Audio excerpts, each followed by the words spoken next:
Hello दोस्तों, आज के इस वीडियो में हम कुछ इम्पोर्टेंट जनरल नॉलेज क्वेश्चंस के ऊपर बात करने वाले हैं और ये हमारा टॉपिक चल रहा है भौतिक विज्ञान का। और जिसके अंदर अभी हमारे ये वीडियो सीरीज का जो पार्ट नंबर 6 है, इसके पहले मैंने ऑलरेडी 5 वीडियो बना दिए हैं। अगर अभी तक आपने वो वीडियो नहीं देखे तो आप हमारे चैनल पे जाके वीडियो चेक कर सकते हैं। तो वीडियो को स्टार्ट करने से पहले आप सभी लोगों से रिक्वेस्ट है कि अगर अभी तक आपने हमारे इस चैनल को सब्सक्राइब नहीं किया था तो प्लीज सब्सक्राइब कर लीजिए, साथ में बेल आइकन को प्रेस कर दीजिए जिससे आपको हमारे हर एक नए वीडियो की नोटिफिकेशन सबसे पहले मिल सके। तो यहाँ पे हम देखते हैं कि सबसे पहला क्वेश्चन क्या दिया गया है कि पत्थर को ठोकर मारने से व्यक्ति को चोट लगने का कारण है। अर्थात जब व्यक्ति क्या है, कोई पत्थर के ऊपर जब भी पैर मारता है या टकराता है तो उसको चोट क्यों लगती है। आपने भी कई जगह देखा होगा, जैसे हाथ वगैरह दीवार पे मारते हैं या किसी भी वस्तु के ऊपर अगर अपना हाथ मारेंगे तो क्या है, आपको एक चोट लगती है। इसका कारण क्या होता है? तो यहाँ पे 4 ऑप्शन दिए गए जिसमें सबसे पहला ऑप्शन आपको देखने को मिलेगा जड़त्व, या ऑप्शन बी आपको मिलेगा देखने को वेग, या ऑप्शन आपको यहाँ पे सी देखने को मिलता है प्रतिक्रिया बल, या आपको यहाँ पे ऑप्शन देखने को मिलेगा डी जो कि संवेग। यहाँ पे 4 में से करेक्ट आंसर्स की अगर हम बात करते हैं तो ऑप्शन यहाँ पे हो जाता है प्रतिक्रिया, जो कि सी ऑप्शन यहाँ पे करेक्ट है। अर्थात प्रतिक्रिया के कारण ही क्या है, आपको जो है एक चोट लगती है जब किसी आप पत्थर के ऊपर पैर मारते हैं। अब हम यहाँ पे थोड़ा सा डिटेल से इसके एक्सप्लेनेशंस को समझते हैं। तो यहाँ पे अगर हम बात करें, जैसे कि ये जो है एक्सप्लेनेशन न्यूटन्स ने दिया था, जिनके न्यूटन के 3 नियम हैं, उनमें से ये जो हमारा नियम है प्रथम नियम के हिसाब से होता है। तो न्यूटन का जो थर्ड नियम है वो क्या कहता है कि न्यूटन का तीसरा नियम प्रत्येक क्रिया के लिए हमेशा समान और विपरीत दिशा में क्या है, प्रतिक्रिया होती है। जब कोई पिंड किसी अन्य पिंड पर बल लगाता है तो दूसरा पिंड भी पहले पर एक समान और विपरीत बल लगाता है, जिस कारण से ही आपको क्या है, एक चोट महसूस होती है, जो कि न्यूटन ने दिया था। और ये न्यूटन का थर्ड नियम है जिसको हम एक्शन रिएक्शन नियम भी कहते हैं। अब यहाँ पे हम थोड़ा सा आगे बढ़ते हैं और नेक्स्ट क्वेश्चन पे बात करते हैं, जो कि यहाँ पे क्वेश्चन आप देख सकते हैं कि किसी उपग्रह में किसी अंतरिक्ष यात्री द्वारा गिराया गया चम्मच, अगर कोई अंतरिक्ष यात्री है वहां से अगर कोई वो चम्मच गिराता है तो चम्मच कहाँ पे जाएगा, क्या होगा, उसके ऊपर आपको यहाँ पे बताना होगा। तो यहाँ पे अगर हम सबसे पहले बात करते हैं ऑप्शन ए की, तो क्या होगा, फर्श पर गिर जाएगा। अर्थात क्या, चम्मच वहां पे गिराया जाएगा तो फर्श पे गिर जाएगा। या ऑप्शन आपको यहाँ पे देखने को मिलता है अचल रहेगा, अर्थात वैसा ही रहेगा। या ऑप्शन बी सी मिलता है उपग्रह की गति का अनुसरण करता रहेगा। या ऑप्शन आपको यहाँ पे डी देखने को मिलता है स्पर्श रेखीय दिशा में चला जाएगा। तो यहाँ पे 4 में से आपको करेक्ट आंसर बताना होगा। तो यहाँ पे करेक्ट आंसर हो जाता है उपग्रह की गति का अनुसरण करता रहेगा। थोड़ा सा इसको हम डिटेल से समझते हैं। तो यहाँ पे आप देख सकते हैं एक्सप्लेनेशन में क्या दिया गया है कि यदि किसी अंतरिक्ष यात्री द्वारा किसी उपग्रह या अंतरिक्ष यान के अंदर एक चम्मच गिराया जाता है तो यह महत्वपूर्ण गुरुत्वाकर्षण बलों की अनुपस्थिति के कारण माइक्रोग्रेविटी में तैरता रहेगा। और यहाँ पे थोड़ा सा बात करते हैं तो अंतरिक्ष के निर्वात में अगर इसे गिराया जाए तो इसे धीमा करने के लिए कोई वायु प्रतिरोध नहीं होगा, इसलिए यह स्थिर वेग से चलता रहेगा जब तक कि उस पर कोई क्या है, अन्य बल ना लगाया जाए। यदि उस उपग्रह स्थिर कक्षा में होता है तो चम्मच अंतरिक्ष यात्री और अंतरिक्ष यान के अंदर अन्य वस्तुओं के साथ क्या है, तैरता रहता है। अर्थात यहाँ पे 2 एक्सप्लेनेशन है, जो कि सबसे पहला एक्सप्लेनेशन है कि अगर अंतरिक्ष में ऐसे गिराया जाए तो माइक्रोग्रेविटी के कारण क्या हो, तैरता रहेगा। और या दूसरा एक्सप्लेनेशन है जिसमें कहा गया कि अगर वहां पे निर्वात है तो निर्वात में गिराया जाएगा तो फिर जिस प्रकार से अगर फेंका जाएगा तो हमेशा मोशन में रहेगा, अगर वो रोटेट कर रहा है तो हमेशा रोटेट करता रहेगा। तो अर्थात यहाँ पे अगर आप अंतरिक्ष यान से गिराएंगे तो अंतरिक्ष यान के साथ में ही क्या हो, अनुसरण करता रहेगा, अर्थात उसके पीछे पीछे चम्मच क्या हमेशा जाता रहेगा जब तक उस पर कोई बाह्य बल ना लगाया जाए। जो कि न्यूटन का प्रथम नियम कहता है कि अगर कोई वस्तु गतिमान है तो गतिमान ही रहेगी, अगर कोई वस्तु स्थिर है तो स्थिर ही रहेगी। क्योंकि यहाँ पे हमने माना है निर्वात और वायु का कोई बल यहाँ पे नहीं लगने वाला है, इसलिए वस्तु क्या है, हमेशा उसका अनुसरण करती रहेगी। अब यहाँ पे हम थोड़ा सा अगले क्वेश्चन की ओर बढ़ते हैं, जो कि क्वेश्चन है यहाँ पे नंबर 3। आपेक्षिकता सिद्धांत के अनुसार निम्नलिखित में से कौन सा सदा एक समान रहता है। बहुत अच्छा क्वेश्चन दिया गया है।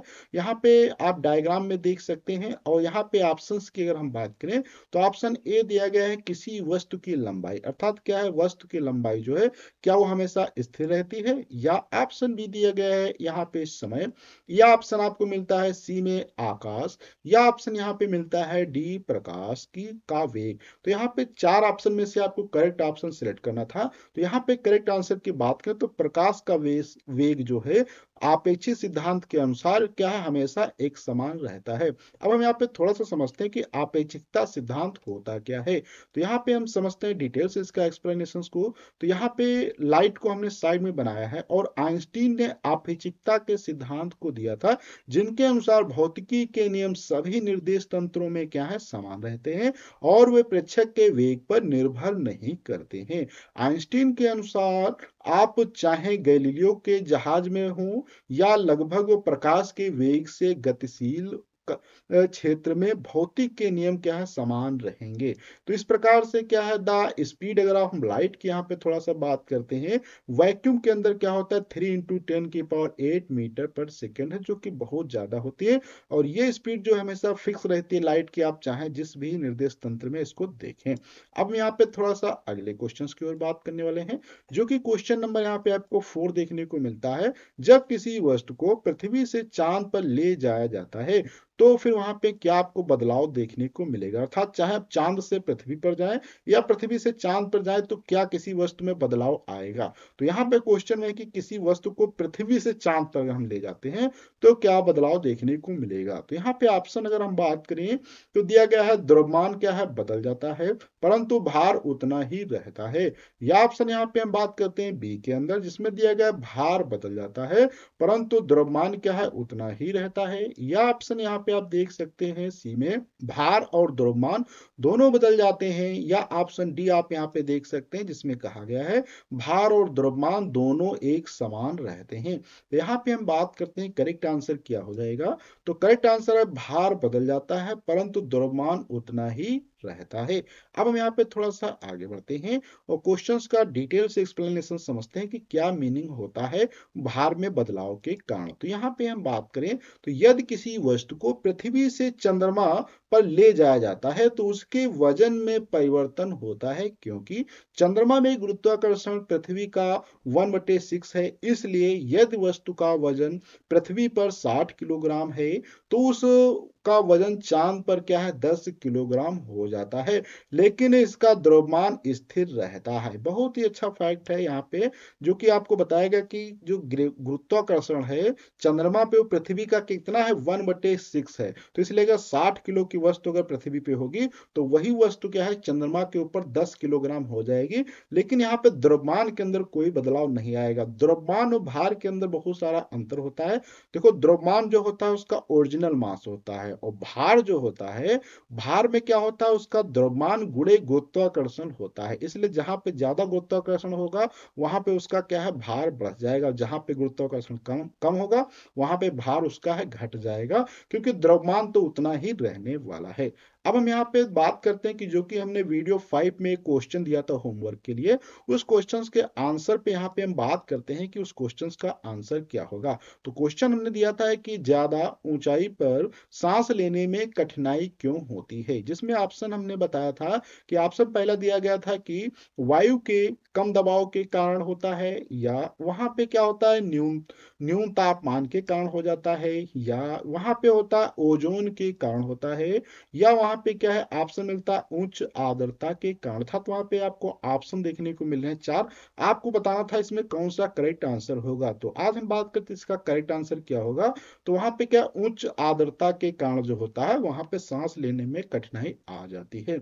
यहाँ पे थोड़ा सा एक्सप्लेनेशन को भी हम देख लेते हैं। अधिक ऊंचाई पर क्या है, पर्वतारोहण में लगे रहने पर हो सकता है कि किसी व्यक्ति को शरीर को पर्याप्त ऑक्सीजन ना मिले। ऊंचाई बढ़ने पर वायु शुष्क हो जाती है और कम ऑक्सीजन युक्त हो जाती है। किसी व्यक्ति के फेफड़े को बिना प्रतिरोध के वायु में सांस लेने में सक्षम होने के लिए व्यक्ति के शरीर के बाहर का दबाव अधिक होना चाहिए, जिससे कि वो आसानी से सांस ले सकता है। इसीलिए पहाड़ों पर हवा का घनत्व कम हो जाता है, इसलिए पर्वतारोहियों को वहां सांस लेने में कठिनाई आती है। अब हम यहाँ पे एक होमवर्क के लिए क्वेश्चन देते हैं जिसका आपको करेक्ट आंसर बताना होगा, और इसके होमवर्क का क्वेश्चन का जो आंसर है आपको मिल जाएगा वीडियो जो नेक्स्ट हमारा आने वाला है।